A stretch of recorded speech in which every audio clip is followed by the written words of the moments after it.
Yo, so I don't know, I'm making a video after a long time, but I just thought of this that because I've been, like I said, I've been in rehab for a while, and I've been like chemical, my own chemical rehab, and I've been improving and been learning about myself, how I process things, and I realized one very important thing, that it is all about processing. Okay, there is nothing else really in life. We only look at life in the way that we process it.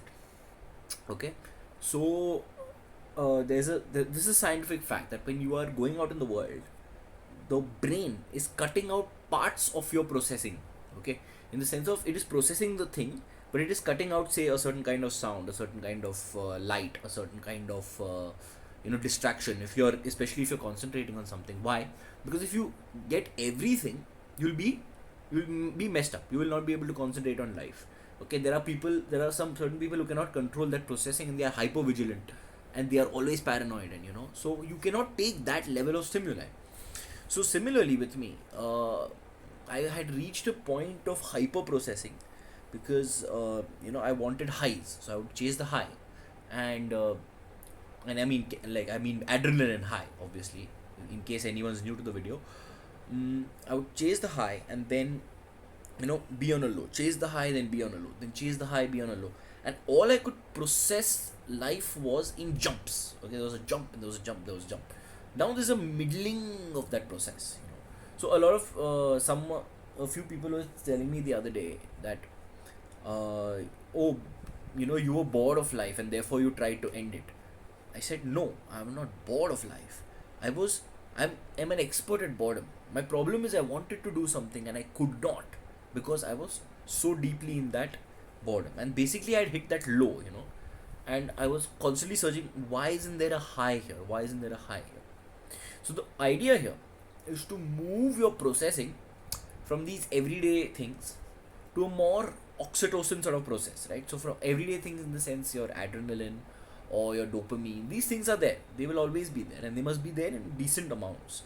But in the longer term, you're searching for a deeper satisfaction in everyday life, right? You're not searching for happiness, remember, because happiness is again a kind of dopamine. You're searching for satisfaction. That satisfaction comes from a sense of oxytocin, which is why a lot of women say, oh, you must have children. No, that is just one type of dopamine. And yes, it does give you some oxytocin, it does give you some sort of long term this, but you can process anything as an oxytocin long term sort of feeling, as a long satisfaction sort of feeling.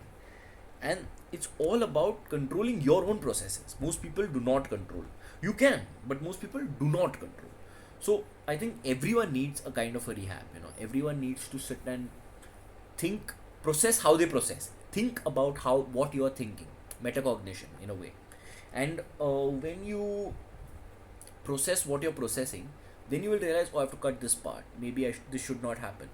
Why am I so excited about this? And there is a way of doing this also. Your breath is kind of an indicator.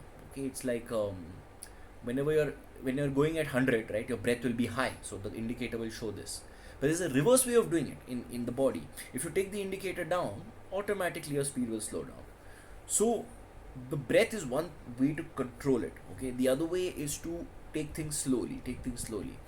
Okay, because we are thrown into highs and then suddenly thrown into lows, especially children from messed up families. You have these highs and lows constantly, and then our entire lives get messed up because our processing is messed up. We're not taught how to process life in a normal manner, or just see things as they are. So processing is something that you really need to work on. Okay, process what you're processing and understand how you process a certain thing.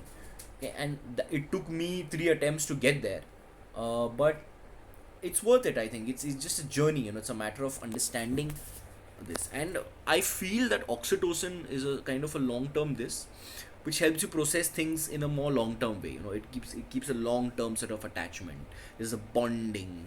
Okay, now of course everything is just chemicals finally, right? But oxytocin is one thing that will help you process it in a better way. It's like downgrading. It's like putting jet fuel in your Ferrari. It's not going to work beyond a point. You have to put a certain kind of fuel, right? or jet fuel in your small little hatchback. So it's not going to work. So each thing has a certain kind of fuel and a certain kind of caliber, and according to your caliber, you must process life. So, but the thing is that you must learn to process life in whatever way it requires to be processed, while being neutral. Okay, as I've always said, just be neutral. And recently, I had lost that neutrality.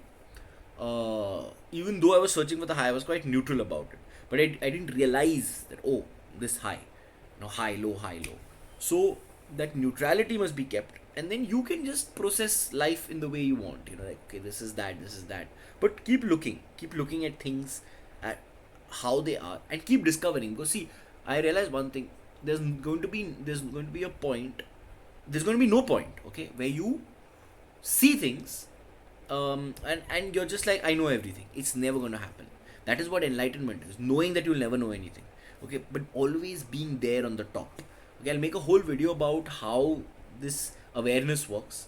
It's like the myth of Sisyphus. It's like a rock that you're rolling to the top of the mountain, and sometimes it rolls down, then again you have to roll it up, then again it rolls down, then again you have to roll it up. So to keep that rock on top of the mountain is an extremely difficult task. Alright, and that is awareness. That is awareness of the brain. Okay, if you keep let's visualize it. If you keep your awareness here and you're looking at the entire brain, that's great. But if it rolls here, or it rolls here, or it rolls anywhere down, right, then you become obsessed with that particular this of life, and you don't get the bigger picture, right?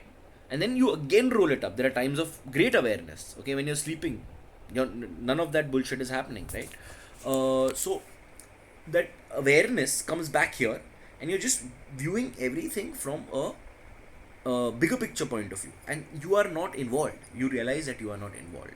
But when you do get involved, that's your body pulling your awareness away. So you're constantly rolling, ensuring that it's on the top, keeping it stable. That is what Sisyphus is. That is the myth of Sisyphus. That is not just about your hard work or all that. It's all about how you process life and how well you can balance that rock. Is that a kind of suffering? It is. All of life, anyway, is suffering. But can you uh, make it pleasant in some way? Yes, I think you can, and I think you should. Why not? It's a very you are here, okay, and you don't. I don't think a lot of you intend to go, so why not?